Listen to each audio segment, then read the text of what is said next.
Good morning, everyone. If I could just have your attention here. Please take a seat. Good morning, good morning. I hope you all know me by now. I'm Michael Benarush. I'm President and Vice Chancellor of the University of Manitoba. And I want to welcome everybody here in person and online for our fourth annual Budget Town Hall.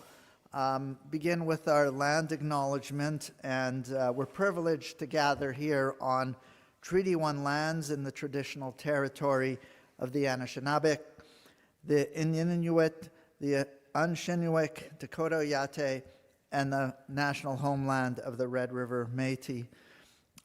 I'd like to thank the elders, knowledge keepers, grandmothers, grandfathers, and teachers both on and off campus who have helped educate me and I believe this community on how we can be in the right relationship with each other. And I hope we bring these teachings to everything we do, including our Budget Town Hall and our budgeting processes here at the university. So as in past years, I'm joined here by our provost, Dr. Diane Hebert-Murphy, and this year Shelley Hopkins, who is acting chief financial officer and controller for our university. And as I said, this is our fourth annual Budget Town Hall, and it's part of a priority I have in hosting this and ensuring that we have a transparent and engaged way of talking about our budget, about the fundamentals of building strong community, and of our shared priorities. And so I want to give a bit of an environmental overview of where we are here today. Like many other Canadian universities, we are facing some constraints and tensions. And I'm going to talk about three of them today. But the two biggest ones are perhaps the declining provincial investment relative to our costs and inflation, and declining international student enrollment. At this point this year, we still have not heard from our province about our allocation for next year, so we're still waiting. It is a little bit late. And you know, what we have been told is that the province has many competing interests and is moving towards balance, hoping to balance in a couple of years. And so we haven't seen the increases in the grant that we had hoped for.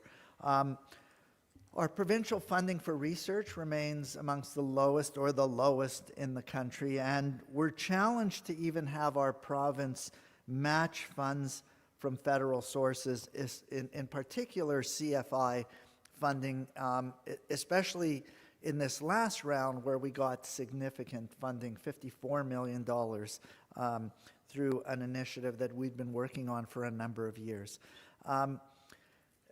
We've been constrained in paying graduate students, and you know, we have increased the stipends of graduate students, but this is coming from our reserves, so clearly it's not a sustainable long-term approach. And at the same time, though, on the good news side, we see demand for higher education and U of M education soaring. We're now over 32,000 students across our campuses, which is great news. But we do know that domestic tuition rates do not cover the full cost of academic programming, and it doesn't offset the decline in revenue that we'd normally see from a vibrant international student body. So across the country, universities and colleges have seen a significant decrease in international students as a result of the federal government changes. U of M is experiencing this also. And you know, as we know, international students pay 3.5 to 4 times. Undergraduate international students pay 3.5 to 4 times that of domestic students, and in fact has been the primary growth in revenue sources for universities across Canada, and that came to a halt last year. We're in the second year of that. And just to put it in context, about a 30% drop in undergraduate, first-year undergraduate international students last year, maybe another 16 to 18% drop this year. So first-year class went into second year, 30% lower than last year, and now we're at this again.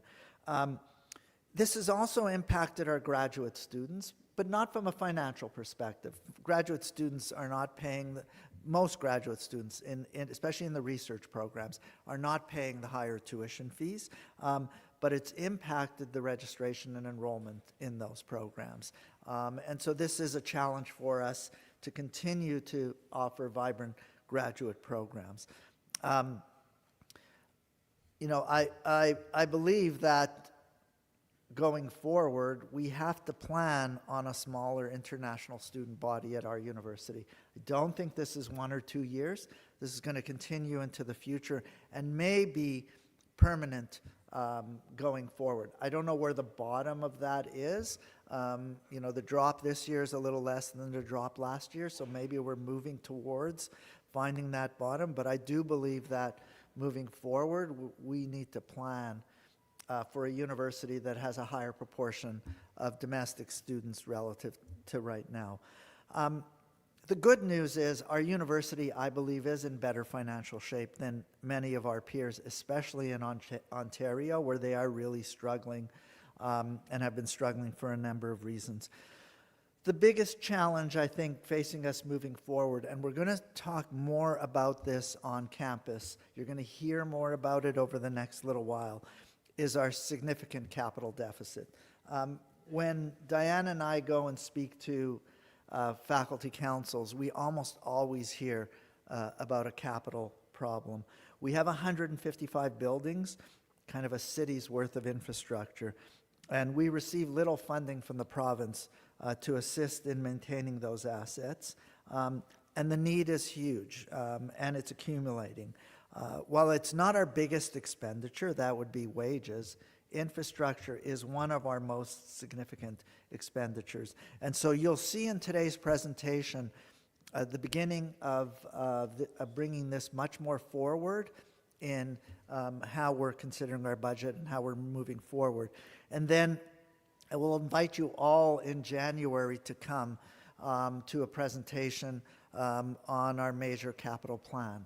Looking forward 30 years of what this university might look like in 30 years. I will guarantee you something. I will not be the president in 30 years. Hopefully I'll still be alive, but I'll be pretty old. 30 years from now.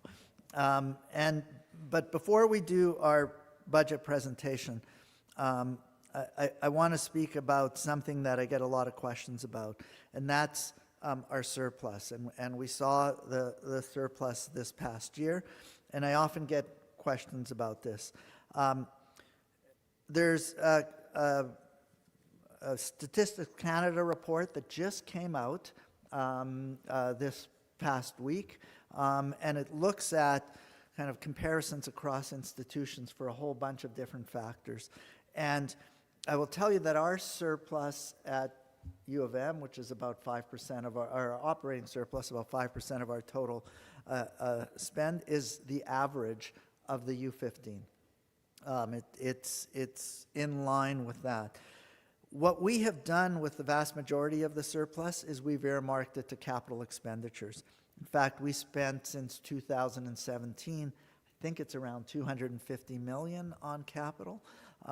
You wouldn't know that by thinking about the challenges that we still face, but it gives you an idea of the magnitude of the challenges that we face at the university. The vast majority of those expenditures are from internal sources. And the way we do it is we take some of that surplus and we earmark it. We have a general policy with the board that we have to have the money in the bank before a project could get started. And so very large projects require us to have several years of accumulated surplus in order to spend. So where has this money gone? Classroom renovations, you'll see a number of classrooms across campus, quite a few that have been renovated. McRae Hall has been funded totally from internal resources. Some of the renovations you see on the main floor of the library, road repairs, electrical repairs.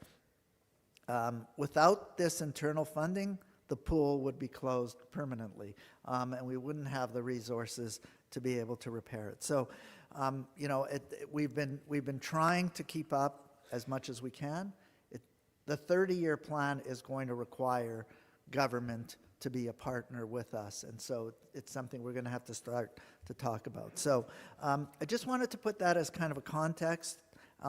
Today's presentation, Shelley and Diane will lead it. Our intent is to have some discussion, and so if you have questions, we're going to ask you to put those questions on menti.com and use the QR code, which is going to come up at some point. I think we already had some questions submitted prior. Also, this presentation is available on the Budget Town Hall website at budgetconsultation@umanitoba.ca. So you can always see the presentation. You don't have to take pictures of the slides. It's available publicly. And so I want to thank you all for coming here today, and I'm going to turn this over to Shelley and Diane.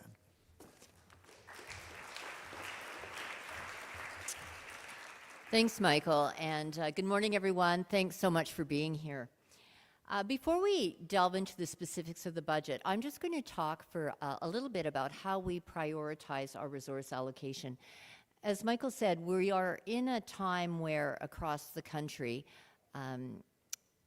because we're not unique in this, it's not a period of unlimited growth in post-secondary. And so we need to be strategic about where and how much we invest our resources. So the question is, how do we do that? I will just draw your attention to the fact that we have a number of institutional planning documents that guide this work. You may recall that in 2024, we launched Momentum, the university's new strategic plan, Leading Change Together. That is the foundational document which sets our priorities for the coming years. It's supported by a number of other planning documents, including Time for Action, which is our Truth and Reconciliation framework. That provides more, thank you, Shelley. That provides sort of more detail about how we're planning to advance reconciliation and Indigenous excellence and success. We also have the Change Through Research, which is UM's strategic research plan, and that outlines where we have research strengths and where there are opportunities for us to increase our impact. Over the coming year, we are going to be sharing our new campus master plan, as Michael alluded to, and that's helping us to make decisions about where we should invest in capital renewal, including where we should stop investing in terms of buildings that are at end of life. Supporting our students for success, both in terms of recruiting students, ensuring that they have a good experience here and achieve their academic goals, is addressed through our strategic enrollment management plan, and that is a plan that we're actively working to update and build out so that we are investing in academic programs and student supports that will ensure that our students can succeed. And finally, we have a sustainability action plan, which is in the final stages of being developed. And that really weaves sustainability, that theme, throughout all we do at the university and guides what kind of investments we should be making through a sustainability lens. So all of these plans taken together is the backdrop from which we make decisions about where to allocate our resources. So what does that look like? Well, we're continuing to work at deepening and extending our partnerships with stakeholders and communities, both within the university, within the province, and beyond, to ensure that we're preparing students with the knowledge and the skills that they need in order to be successful and meet the challenges of the world in which they're graduating into. We're also continuing to support innovative research and researchers as they pursue their interests around research, scholarly work, and creative activities. We're continuing to address critical infrastructure and facility renewal in order to support our teaching and our research, looking at what do we need now, but also what do we need to do to prepare us for the future. We're working to create an environment where everyone feels welcome and can succeed. So that really is at the heart of the goals that we have around advancing reconciliation and fulfilling our commitment to equity, diversity, inclusion, and diversity. And most importantly, we recognize that everything that we do depends on the people that we have. And so as you're going to hear throughout this presentation, we continue to invest so that we can offer competitive wages to our faculty and staff and attract and retain those staff, because they are critical to us achieving the mission that we've all agreed is relevant to the University of Manitoba. So as the high level focus, Shelley is now going to delve into the specifics of how we actually go about budgeting.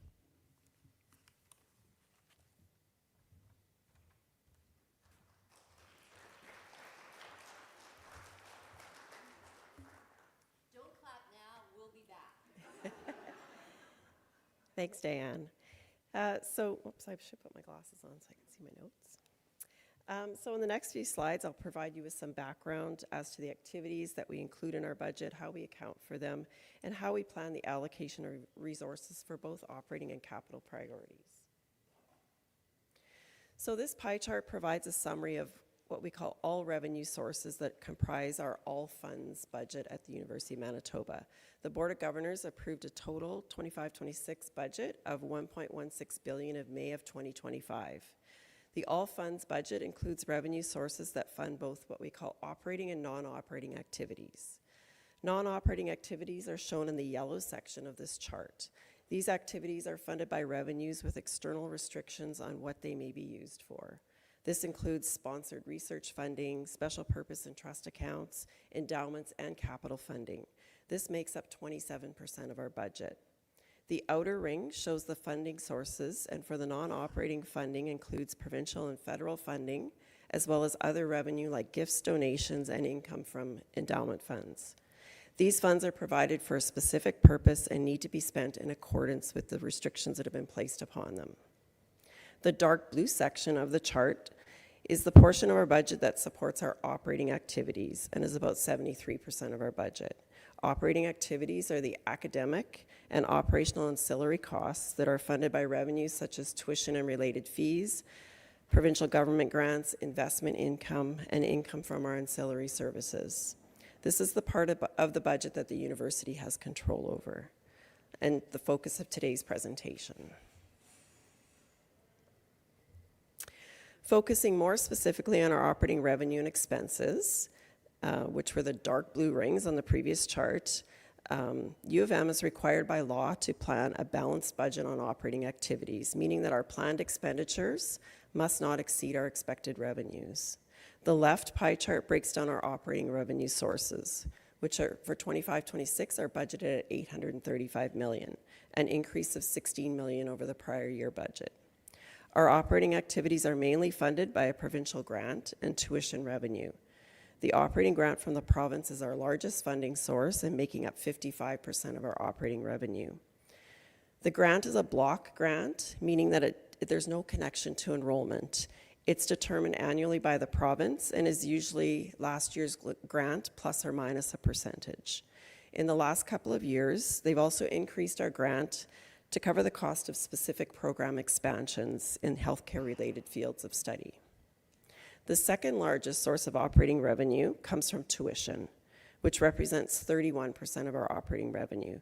Domestic tuition in Manitoba is regulated by the province.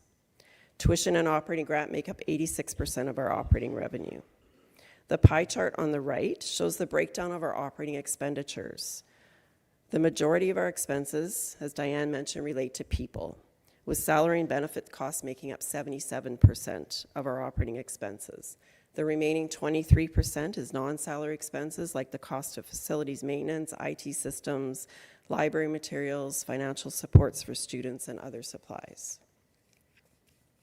The key messages from this slide are that tuition covers less than a third of our operating costs, and domestic tuition fees cover only a minority of the cost of delivering our programs.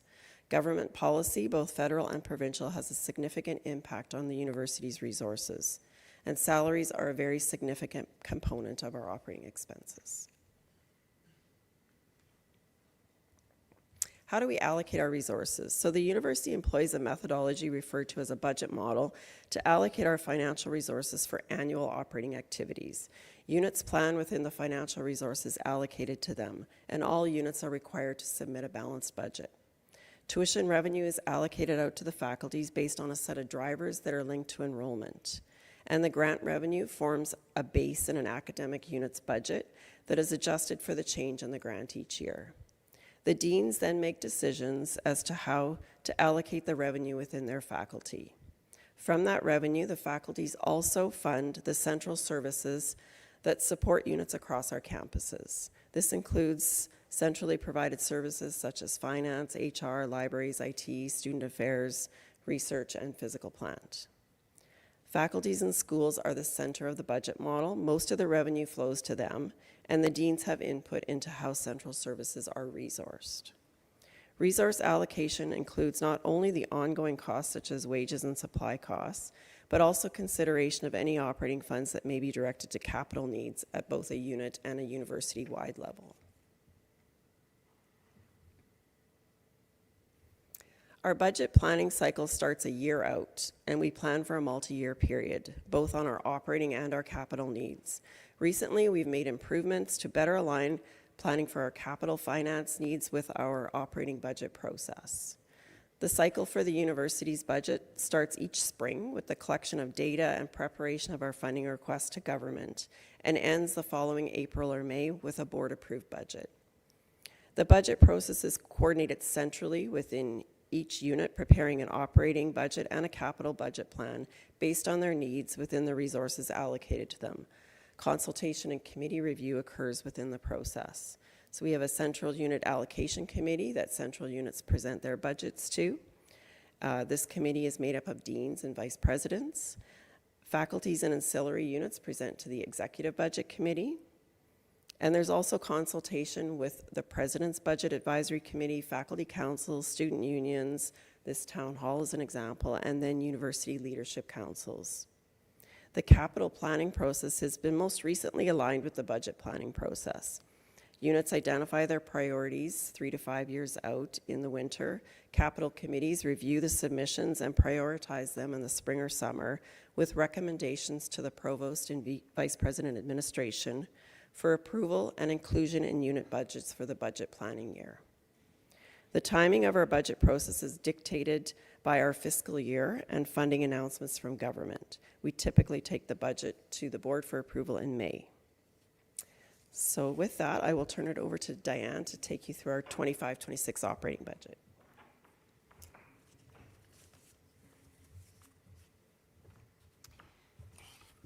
All right, we're about halfway through our 25-26 budget year, and I'm just going to walk us through decisions that we made in the allocation of the budget for this year. So as Shelley said, we take a multi-year approach to budget planning, ensuring that our unit plans align with the strategic priorities of the university. This slide just outlines some of the key considerations and variables that we take into consideration. Every year, the province provides us with planning directions on what we can expect around increases to domestic tuition, as well as increases to the provincial grant. Adjusted for inflation, what we've seen is that the operating grant has historically been frozen or cut, and going forward, we anticipate and are told that we should plan for about a 1.5 increase on the grant. Tuition rate increases, as you know, we had a long period of tuition freeze at the University of Manitoba, and increases since that time have been quite modest. Certainly the increases that we've seen in grant and tuition have not kept pace with inflation and are not replacing the decline in revenue that we've seen as a result of changes to international student enrollment. We also pay very close attention to enrollment projections, as well as the mix of domestic and international students, because that affects our tuition revenue. International student enrollment is certainly impacted by global factors as well as government regulations. And we pay attention to some of the impacts on domestic enrollment, which include looking at the number of high school students in Manitoba who are graduating, what the trend is around participation in post-secondary education among those graduating students, how many of them typically come to the University of Manitoba. We look at immigration patterns in the province, and we look at youth employment and unemployment. Our Office of Institutional Analysis takes into consideration all of these factors and provides us with some projections about what we can expect in terms of enrollment, and we build those into the budget. Other factors that we pay attention to are changes in interest rates, because that affects our investment income. On the cost side, as Michael said, we certainly have pressures around capital infrastructure renewal. We are like a small city, and like every small city, we're facing our infrastructure challenges. We have needs for IT security upgrades, deferred maintenance, renewal to our teaching and lab spaces, and we're required to address these without having a significant dedicated source for capital renewal. Shelley also talked about how wages comprise 77% of our budget, and certainly the cost of wage increases as our faculty and staff move through ranks and steps, as well as changes to compensation based on negotiated collective agreements, is a significant factor in our budget. We look at increases to our non-compensation costs, such as supplies and materials. In many areas, including operations and maintenance, increase in IT contract renewals, utility cost, many of those are increasing beyond the rate of inflation. We also are looking at the changing and evolving needs of our students, what they're expecting of the university as they come to study here. And finally, we, in this year, or in the 25-26 period, we're very mindful of the changes that have occurred around graduate student stipend support. So Tri-Council, as you all know, increased graduate student stipends after many years of needing that increase, but that's put pressure on us as we look to what we're supplying in terms of student scholarships internally at the University of Manitoba. So the provincial grant makes up about 55% of our operating revenue today. The graph on the left shows our provincial grant funding since 2017. That's the total provincial grant, not including funds that we've received for program expansions. You will see that the grant has been quite flat, then went through a period of decline, and now is slowly increasing. The dotted orange line above it is just showing you what the grant would have been had it increased at the rate of inflation during that period. So if we had seen the grant increase from 2017 at the rate of inflation, it would mean that the grant would be about $70 million greater than it is today. The chart on the right shows the percentage of our revenue that is comprised of the grant, and you can see that it's dropped from 59% to 55%.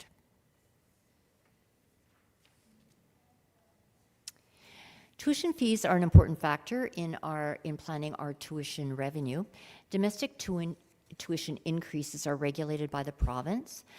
The graph on the left compares the average provincial domestic tuition for Manitoba universities compared with other provinces. So this is not the U of M alone, this is all Manitoba institutions.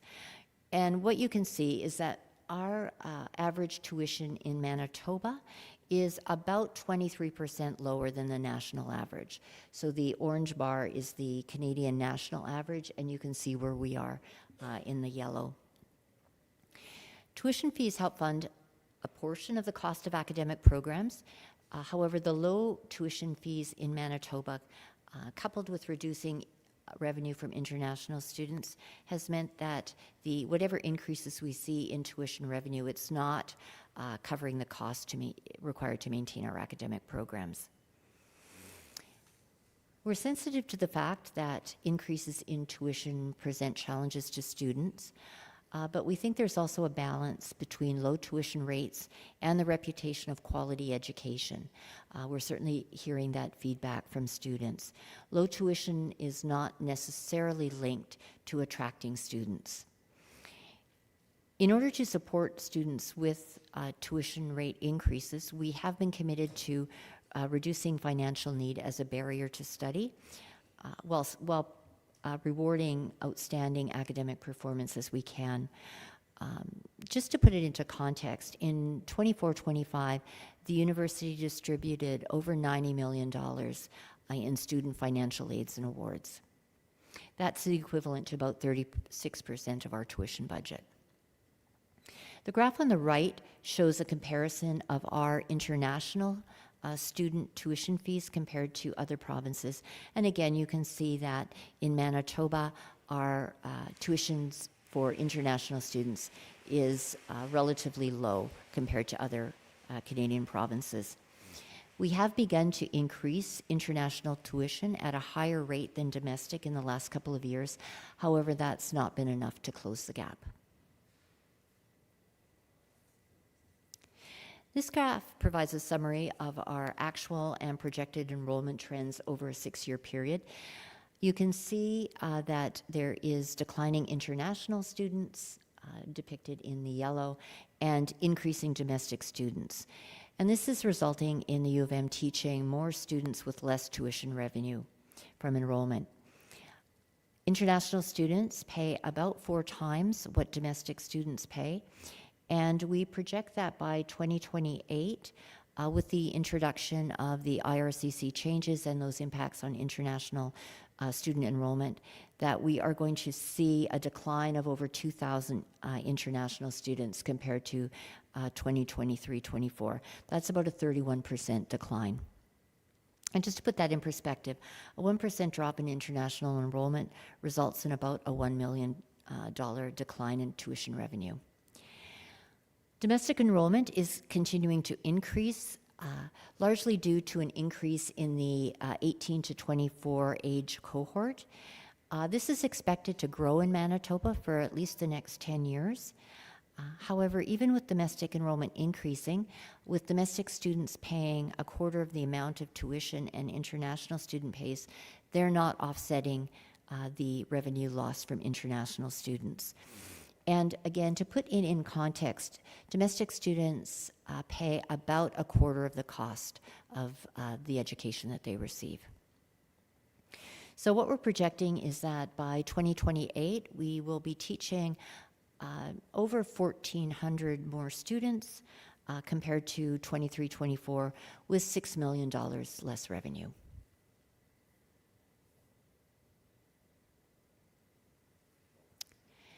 As Shelley said, in May of 2025, the board approved an operating budget of $835 million as part of our all funds budget of $1.16 billion.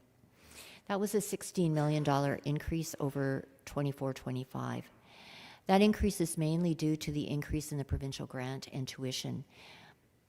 International enrollment was one of the most significant impacts on the budget and one of the key risks in our 25-26 budget.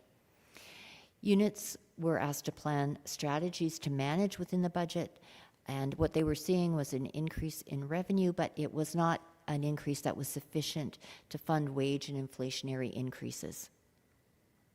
With the rollout of the federal caps that the federal government announced in January of 24, we've had a significant impact on international enrollments and some uncertainty. We saw in 24-25 a 4.5% decline in international students overall, and that was mainly due to a drop of 30% in our first-year students. And of course, that is an impact that continues to follow us as those students move through their programs. We planned in 25-26 to see an additional 7.5% decline in international students overall, due largely to a further 20% reduction in first-year students. And as we've looked at early enrollment results, it looks like our projections that we use to set our budget are pretty close to what we're actually seeing this year. There was more certainty in our budgeting around wage increases as we had settled a number of collective agreements. So that was very helpful to our budget planning. We also saw that the province gave us $4.5 million for deferred maintenance. That was a little bit higher, about $300,000 higher than in the previous year, but with a backdrop of $600 million in deferred maintenance projects, $4.5 million is certainly not sufficient to address some of our needs.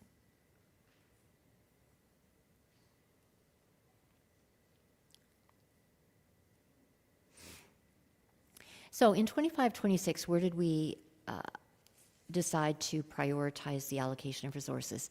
As I said, our primary focus was in the first instance was to support competitive wages for our faculty and staff. So most of the additional revenue was flowed out to faculties and units to help them cover the increases that they were seeing in compensation in their budgets. We also invested in some capital renewal, including accessibility upgrades, renovations and upgrades to our teaching and learning spaces and some common spaces. So in addition to the $4.5 million that the province gave us, we invested $12 million from our operating budget to try to address some of those needs. We expanded the number of seats in a number of healthcare-related programs, largely impacting the Rady Faculty of Health Sciences, with some money going to the Faculty of Arts to support the clinical psychology program. Units are continuing to invest in increases in Indigenous knowledges across courses and programs and supporting Indigenous students in alignment with the Truth and Reconciliation framework. And we continue to invest in ensuring that those supports are available across the campus. We also increased investments in financial support for students through increases for both support for domestic students and international students at both the undergraduate and graduate level.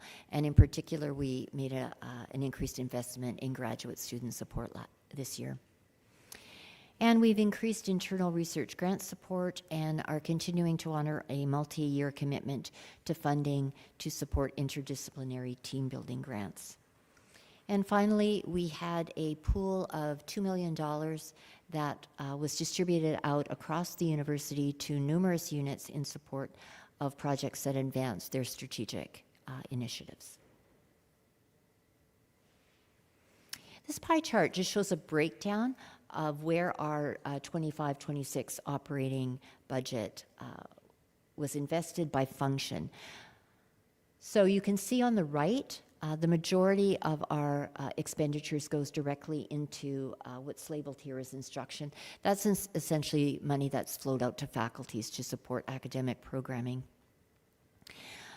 Facilities is our next largest budget area. That covers supports for operating and maintenance activities, capital-related activities, things like property taxes and utilities fall into there. Student services activities make up 5% of our expenditures, and these are comprised of the services that we provide to students. It does not include the financial supports. They're captured in our non-operating budget. All right, Shelley is now going to talk more about where our surplus funds are and the decisions that we've made about how to invest those funds to support our priorities.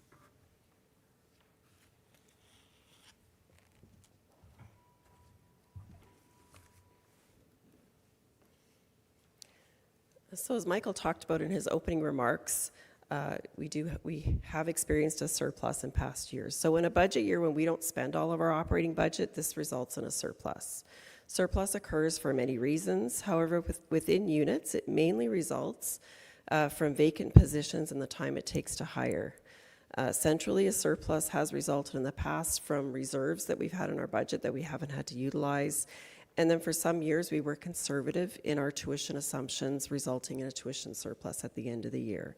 So the accumulation of these unspent surpluses is shown here, and as at March 31st, 2025, totaled $443 million.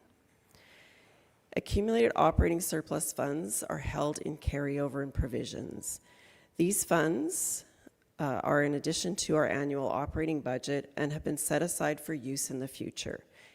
These funds can only be spent once. It's like a bank account. When it's spent, it's gone. So these funds are typically committed to one-time or time-limited expenditures. With the revised carryover protocol that was implemented in 24-25, standard criteria was put into place with faculties and central units, allowing them to hold a maximum of 10% of their budget in a carryover reserve. This aligns our carryover protocol with best practices. Under the protocol, units can keep a carryover reserve to manage budget risk and fluctuations in their budget. There are also set criteria for what units can set up for operating provisions and for what types of capital projects units can use provisions for. And the process for establishing provisions is aligned more closely with the capital and operating budget process. With the carryover protocol, we have a better line of sight into the purpose of carryover funds, as well as a consistent approach to the use of carryover across the university. Without a dedicated source of capital funds, about $205 million, so almost half of the accumulated surplus, is committed to capital projects, so the large left section of the pie. This includes funds committed to deferred maintenance and infrastructure renewal, learning space upgrades, McRae Hall upgrades, some funds to support the new building on the Bannatyne campus, hydro resurfacing project, upgrades to the Churchill Marine Observatory, the new Prairie Accelerator building, and faculty and unit approved capital projects.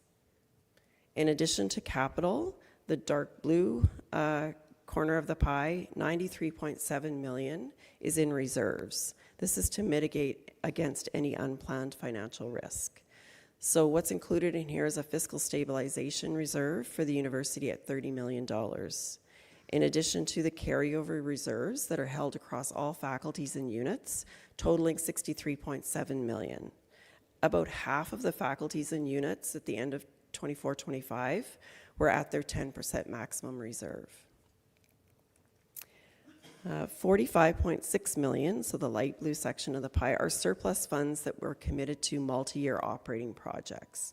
So this includes things like IT projects, IT upgrades, infrastructure support, large system upgrades, enhancements to our HR systems, banner upgrades, as well as security infrastructure improvements. In addition to that, also included in operating provisions are funds committed to graduate student support. The brown section of the pie, 67.8 million, is mainly in faculties and units. And this is unspent funds that are committed to multi-year future spend for specific activities, so labeled as internally and externally restricted funds. This includes T&E funds that are held as per the UMFA collective agreement, research overhead, gifts or donations for operating, as well as external restricted funds, either from federal or provincial funding sources. Faculties and units retain 100% of the funds spent in this, accumulated in this category. And finally, the yellow section, 31.8 million, is in a central reallocation pool. So this is the funds that were returned from units that were over their 10% carryover reserve. The allocation of this pool is yet to be determined. It is not expected that this pool will increase by this amount each year. It will be much less as surpluses decline. The pool is large this year as a result of the initial implementation of the carryover protocol. So I'm going to shift gears and for the next few slides focus on explaining resourcing for our capital needs. Prioritizing and planning our capital needs and aligning with the financial resources we have available to us is also aligned with our annual planning process. As mentioned, we don't have a dedicated source of funds for capital priorities, and in the future, it will become increasingly difficult for U of M to address its capital needs. So what do we mean when we talk about capital? So I am not the expert on capital, but will speak to the financial needs related to capital. As Michael mentioned, in January of 2026, our AVP administration, so Raman Dhaliwal, who oversees capital, will be hosting a town hall and launching our capital plan. I encourage you all to attend. So the U of M is responsible for maintaining and renewing our campus infrastructure to support our academic and research mission. We have over 155 buildings consisting of millions of square feet, which we own, operate, and maintain. Here at the Fort Garry campus, we are responsible for maintaining our own roads, utility infrastructure, and riverbank stabilization. We're responsible for upgrades and maintenance to our power grid, which is beyond end of life and needs replacing, a cost of over $80 million. Maintenance, repairs, and upgrades to our capital infrastructure, which we call deferred maintenance, is expensive, and we don't have a dedicated source of funds to manage. Annual provincial funding for deferred maintenance has typically been limited to between $4 and $5 million, which we supplement by funds that we direct from our operating budget. Typically, this has been around $15 million. We need about 30 million annually just to address building maintenance and infrastructure renewal, which today we face about a $600 million backlog. Most of our classrooms, labs, and libraries need significant upgrades to support modern standards. The very limited capital and maintenance funding we receive from the province is inadequate to meet the maintenance and renewal needs of all our facilities, and we don't have room in our operating budget to build in sufficient funding to fund 30 million annually for maintenance and capital renewal. So our backlog continues to grow. To address critical infrastructure needs and capital projects, as I mentioned earlier, the university allocates a substantial portion of our annual surpluses, in addition to allocations from the annual operating budget. This graph shows our historical and projected spend on capital. The blue portion of the chart is what U of M has spent and plans to spend on capital from our own source of funds. We typically have funded about 50 to 70% of capital spend each year. From 2018 to 2025, we funded over 800 projects totaling $284 million, primarily through accumulated surplus funds and budget redirections. This, however, is not sustainable. As annual surpluses decline and our operating budget gets tighter, we won't have these funds available to direct to capital. We continue to highlight this to government and advocate for a partnership to fund and plan capital. You can see in the orange, donor funds help to fund some capital. However, it's difficult to raise donor funds to support deferred maintenance projects or smaller capital projects. In 25-26 and future, in the yellow, you will see the projected spending for the provincial funding increases, with targeted capital funding being provided for projects related to healthcare expansions, a new daycare at Bannatyne, and expansion of the daycare at Fort Garry campus. In the brown section, projected federal funding increases in the future, mainly for the Prairie Accelerator building, which was awarded earlier in the year. Most federal capital funding for CFI, or most federal capital funding is for CFI grants.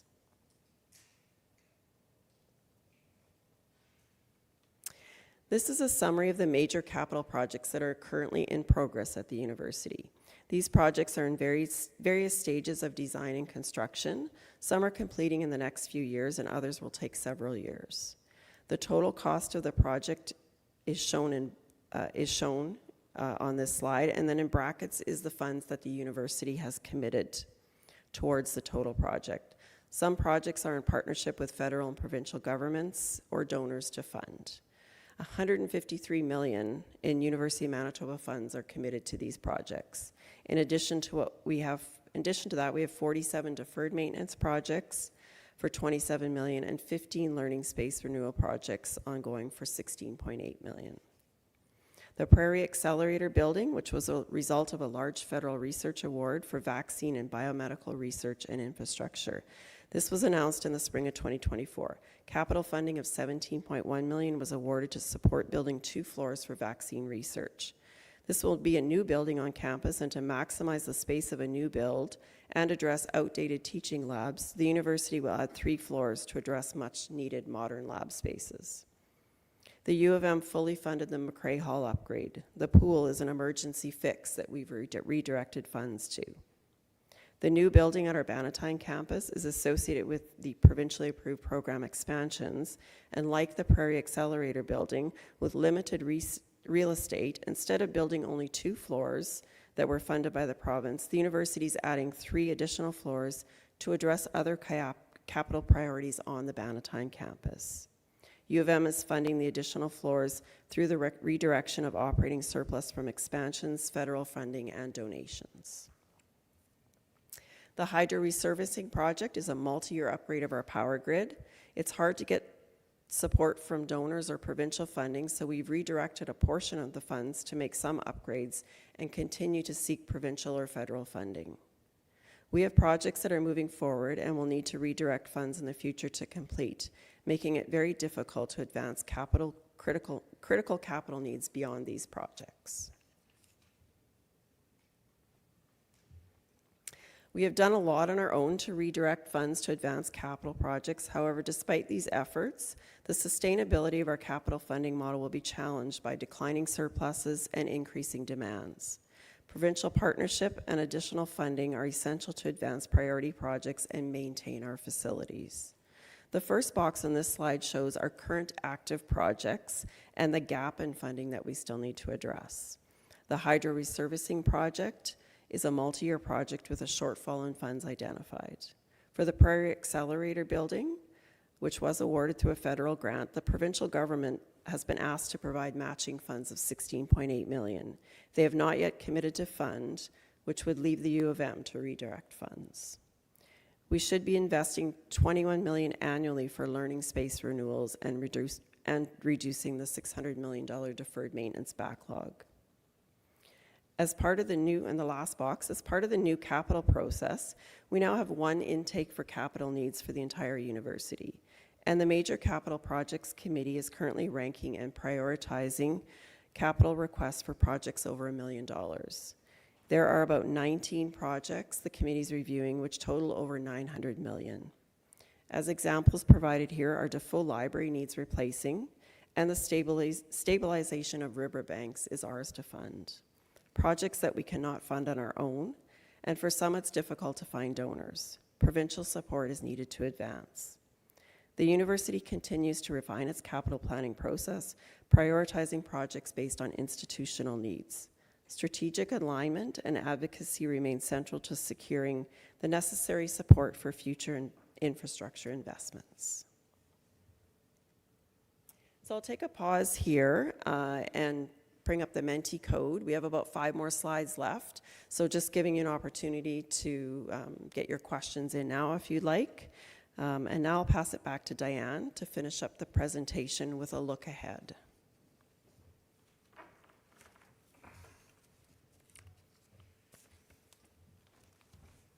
We're almost there. I'm just going to talk briefly about what we're doing as we look towards 26-27. So that budget planning is well underway at this time. So we start now. We'll work on the budget and present it to the board hopefully in May. So as we plan for the next few years, we are faced with some uncertainty regarding both revenue and expenditures. The province has given us some multi-year direction on what we can plan for in terms of the grant increase and what we can expect around allowable tuition rate increases. These are not going to offset the tuition lost from international students. We anticipate that domestic student enrollment is going to continue to grow. We are going to have more students to teach with revenue increases falling behind the increase in costs. We anticipate continuing to see increased demands for student supports, and we are seeing greater volumes and more complex transactions required of our support units like libraries, IT, HR, finance, and the research office. We'll continue to see pressure on our deferred maintenance side and the need to upgrade spaces. As Michael said earlier, the province has indicated their focus on balancing the budget and addressing healthcare issues, so we're not expecting that we're going to see huge revenue growth in the foreseeable future. This slide just gives you a sense of how much more quickly we anticipate expenses to grow relative to revenue. There's obviously a lot of assumptions built in here, but I think the takeaway is that we expect our expense growth will significantly outpace our revenue growth over the next few years. That's going to make it difficult for the university to maintain or grow our programs and services. We have to present a balanced budget to the province, and so our annual budgeting, both centrally and at a unit level, has to include strategies to balance revenues available with expenditures. Over the past few years, we've made some improvements to how we budget with the goal of increasing transparency, ensuring alignment with our strategic plan, and ensuring that we're maximizing the impact of the financial resources that we have. We engage in multi-year budgeting to support proactive planning and decision-making. We've aligned our capital planning process with our operating budget process in order to maximize the allocation of resources to capital priorities. We're focusing on strategic enrollment planning to identify strategies that will help us recruit and retain students and ensure their success. We are communicating strategic investments earlier in the budget planning process so that units can plan, and hopefully that will facilitate them spending them in the budget year. We've made some changes to the budget model, which is providing units with less variability, more predictability in their budgets. That, combined with the multi-year budgeting process and the carryover reserve that they have, will give units more confidence in moving forward with their budget plans. We have a central fiscal stabilization reserve to manage budget risk, and as a result, we've removed some contingency from our budget. That has released more funds to be allocated out to other priorities. Our revised carryover protocol is providing all units with a reserve to mitigate against budget risk, with the goal of supporting units to spend their budgets knowing that they have a reserve should they need it. And this protocol is also supporting putting funds into circulation to spend on university priorities. And finally, we've taken steps to improve how units budget for vacancy savings. This will help to align budgets with actuals and will give units greater clarity on what they're going to actually spend on salaries so that they can identify funds that are available to use for other purposes. So, in closing, we are taking a balanced approach to managing our budget. We're allocating our resources to support our teaching and research mission, to ensure that we have the people that we need to deliver on that mission. And we're advancing priorities that have been identified through our strategic planning process. We're implementing strategies to mitigate the risk of declining international enrollments while maintaining our academic programming. We are using the accumulated surplus that we have to make strategic investments in capital and operational priorities while balancing that with maintaining our financial health. And finally, we are continuing to work closely with government to highlight our needs and our priorities and to discuss how they can help us achieve them. So that is the end. You'll be happy to know that's the end of our presentation, and we're going to open it up now for questions. And again, please feel free to type your questions in to Menti.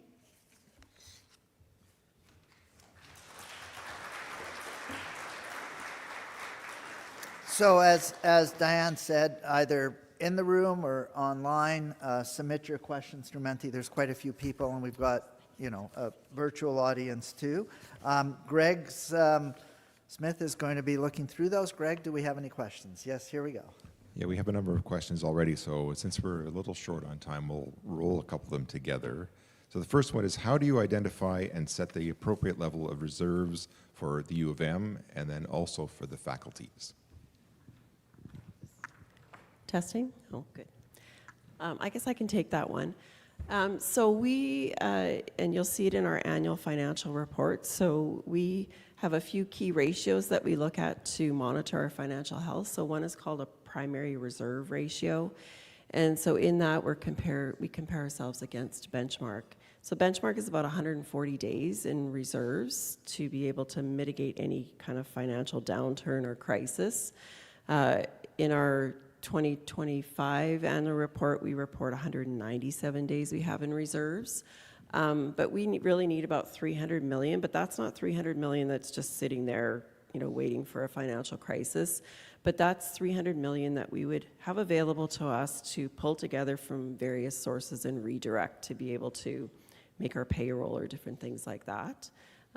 And so we try and balance that by having the reserves in units, our fiscal stabilization fund, and then the availability of other funds should we need to redirect them.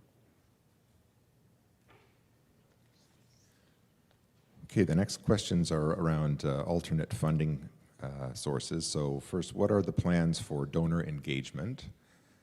And then the second one is, how is the university lobbying federal government around international student limits to diversify our funding in other ways?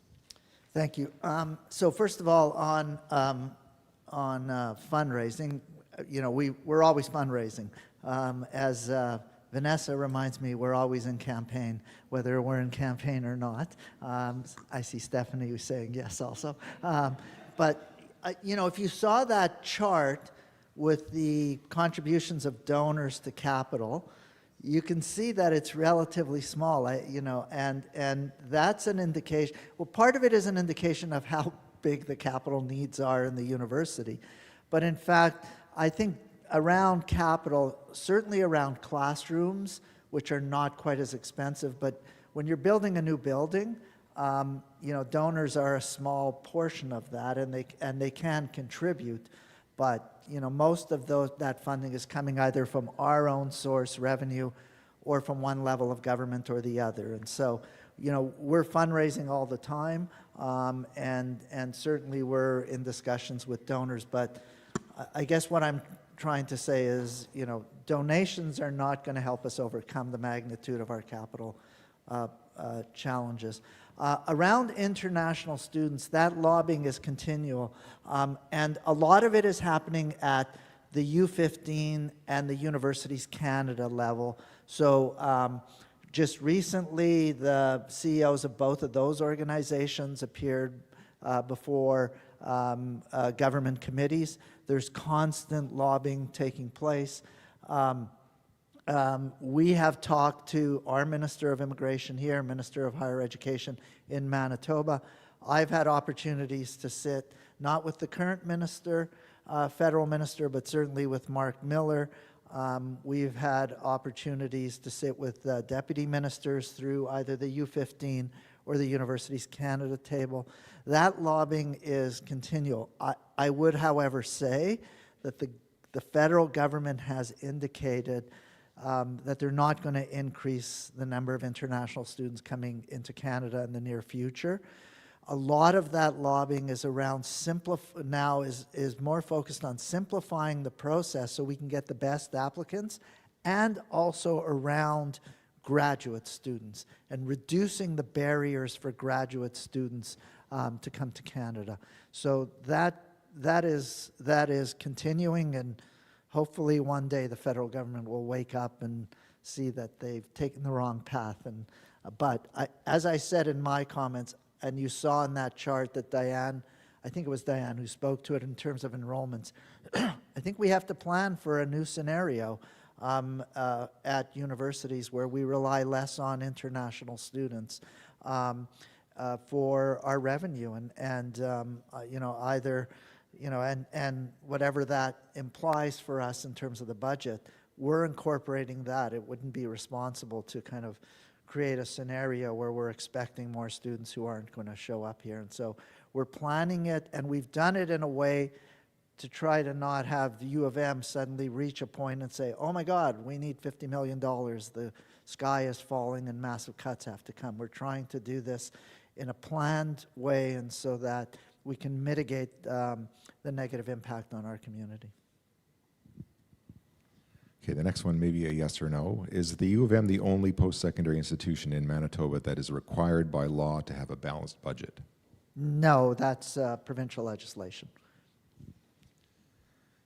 Okay, so we had a few questions on salaries and hiring. Generally the questions are around how are decisions made in where to invest in new hires? For instance, hiring academic staff versus administrative or support staff. I'll take that one. So we have a budget system where funds are allocated out to academic units, and they in turn provide support for central units. Decisions about how to allocate the revenue that a faculty has are ultimately the responsibility of the dean. When it comes to academic positions, they will make decisions at the faculty level about where they want to hire folks. For academic positions, those requests will come to me simply for oversight. So I make sure that there's a clear rationale for the position and that there's sufficient budget money in the faculty's budget in order to approve that position. But ultimately, those decisions are made at the level of the faculty. And similarly for central units, they would look within their budget and make decisions about how to allocate that budget across salary lines and non-compensation costs. So a lot of people think that we still have baseline positions that are these magical pots of money that are targeted for staff or faculty. That's not the way the budget works anymore. Faculty has a budget, and it's up to the dean to decide how to allocate that budget between faculty, staff, and non-compensation costs. Okay, thank you. There's a few questions on the Southwood lands and how and when that might become a revenue source for U of M. Not for a long time. As you've seen, if you're following the real estate market, which I never thought I would have to do as president of a university, but I do, you'll have seen that the market is very soft right now from a developer perspective across Canada. And the reason for that is costs have increased and demand is falling a little bit. And so you're starting to see condo units canceled all across Canada, especially in the major cities. And that's impacting a little bit here in Manitoba. And so, with the drop in international students, that's had an impact on the market. 2,000 less international students at University of Manitoba. A lot of those, a lot of that build would probably international students. It would be perfect location for them to live. So it softened the market. Interest rates went up. Construction costs have gone up. And so at the current time, we still have not signed any developers to lease there. That's not to say, we've just gone to market a couple of years ago because we had to bring the property up to standards. We had to, strengthen the riverbank. We had to do some work, which you have seen done in that property. That work is about 95% done. And so Properties is working with a company to try to find developers. They're in discussions with a number of companies. Having said that, the first amounts of revenue will go to pay off the debt accumulated by Properties. And that's the funds that have been used to get the property ready for development. And so I don't foresee that property will begin to pay back to the University of Manitoba in the next 5 years. I doubt it would, I don't have a magic number. And that, initially that revenue will be small. Small meaning a few $1 million. I don't see Properties, unless Winnipeg becomes the next Vancouver or Toronto, I don't see the value of that property being so high that it will help us overcome our financial challenges, as we've seen at a few universities who happen to be located next to an ocean or something like that. But it is perceived to be able to generate some revenue over time that would go into a trust and help, and then we'd have to determine where that would be allocated. But it's not going to solve our short-term challenges around finding revenues for capital. Okay, given the significant increase in expenses relative to revenue projected for the next 3 years, what will be the potentially difficult decisions that the UM may need to make to achieve a sustainable budget? I lost part of that.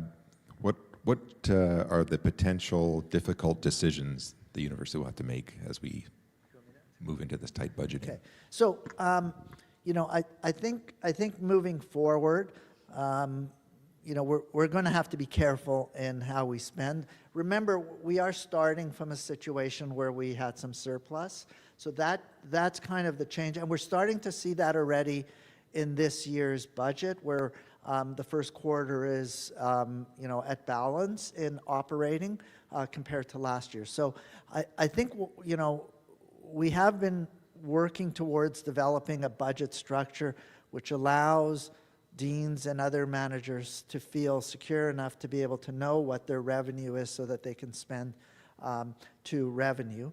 I think Shelley spoke about some of this. The extra revenue we've been using to fund capital will become very challenging. We've been putting, $10 to $12 million a year into deferred maintenance from our previous year's budget, right? So from carryover. I would say first and foremost, deferred maintenance, I mean, that's not actually funds that we can't put in. A lot of that is things that have to happen during the year to keep our buildings going. So I think we're going to have to be fairly careful. And I think moving forward, we're going to have to be careful in terms of the hiring that we do and keeping a close eye on our expenditures moving forward. But I think when we look a year or two out, I think we're in a good position as a university, but I think we're going to start to see a lot less kind of additional resources that will be available. I would just add that I think at a faculty and central unit level, we're really going to have to look at where we're investing and what maybe we need to stop doing so that we can reallocate to what is core to delivering our academic mission at the university. I think we are pretty lean as an institution, and so I think we can't just squeeze more and more out of the system. I think we are going to have to look at what is absolutely critical and has the highest impact in terms of us achieving the goals that we've set, and what do we potentially need to stop doing because we don't have the resources to fund it. So I think those are hard decisions, but they have to happen at a faculty level and at a unit level. Okay, we're almost at time, but maybe the last question kind of ties in with that, and that is a question about how those consultations are done with faculty, students, and community members regarding the budget allocations. So about the process. How is it going? How is the consultation done? How do you involve faculty, students, and the community in those hard decision-making? Yeah, so Shelley and I go out to every faculty council, and we talk about the budget and where we've made decisions and how we've landed. So there's an opportunity there for people to have input and ask questions. Certainly, the SUAC process involves input from our community. The Budget Advisory Committee provides impact or provides input on where we've decided to make investments. They provide us with that kind of feedback. I'm sure there's other students. The President's Budget Committee is another avenue. Students provide feedback to us through UMSU, so they provide us with budget advice on behalf of students. So that's a formal source of feedback to us. And I would add, sorry, just one more thing on the budget process. That chart on the revenue side is kind of our best estimates and holding constant what our revenue projections, so what the government and our tuition increase is going to be moving forward. If the government veers off of that, I mean, negatively, obviously would make it worse, but if there's some positive change, if we get a little bit more on grant, or if tuition revenue rises a bit more, then that would impact the revenue side positively. So it's kind of a static analysis in a sense, although with the collective agreements being settled, we have a pretty good handle on what our expenses are, holding the number of staff and faculty kind of constant in that. So there's a lot that goes behind that chart, and but it is an indication of all held constant what would happen to revenue and expenditures going forward. I do think, we're trying to be the board has required us to do 3 to 5 year planning. 5 years is kind of a lot of assumptions, but it does really help us to prepare in advance. So we're not suddenly getting to the end of a year and it's like everybody cut whatever percent, right? We're trying to do this in a way that helps our community kind of move forward in a positive way. But there's not as you've seen in the last 5 years, there hasn't been a lot of resources unless it was a special government grant, healthcare expansion, to really expand programs across the university. In fact, that hasn't been happening in general except in areas where government has given us special funding. So, we've been careful as a university at managing this, and hopefully it'll work out for us moving forward. Yeah, and then just the one thing I would add is, obviously, capital priorities is a big decision point. We have, under Raman's leadership, revised our capital planning process. There are a number of university-wide committees that review proposals that come forward. So those committees are comprised of faculty, staff, and students, and they make recommendations around what the priorities should be of various capital projects that are being proposed by various units across campus. And they have a lot of input into what actually gets approved. And I think you'll see, if you can, please come to the town hall. I think what you'll see is some pretty big plans for what we think the University of Manitoba can become, and a fairly aggressive view on buildings that have a very short lifespan remaining and new buildings that have to be put up to replace those. And I think we want to get your input into this, because this will be an ongoing process. But there are many ways to handle our capital deficit, and the way we've been doing it is kind of, I would call, a Band-Aid, and that can't continue in the future. So this will be a fairly important pivot for the University of Manitoba in terms of the direction we're going to take. And as a community, we're going to have to come together to lobby our government to get behind it. And it's probably not going to happen in the next 2 years, but it's something that's going to require a community effort to get our government to get behind the capital projects we want to do at U of M. So on that note, we've come to the end of our town hall. I want to thank everybody for coming today. It's been a great conversation. I want to remind you that the slides are available online at budgetconsultation@umanitoba.ca. I want to thank Shelley and Diane for their work, and everybody behind the scenes for all the work that we've done today. Again, please join us in January for our master capital plan discussion. We invite you to continue to communicate with us if you've got more questions.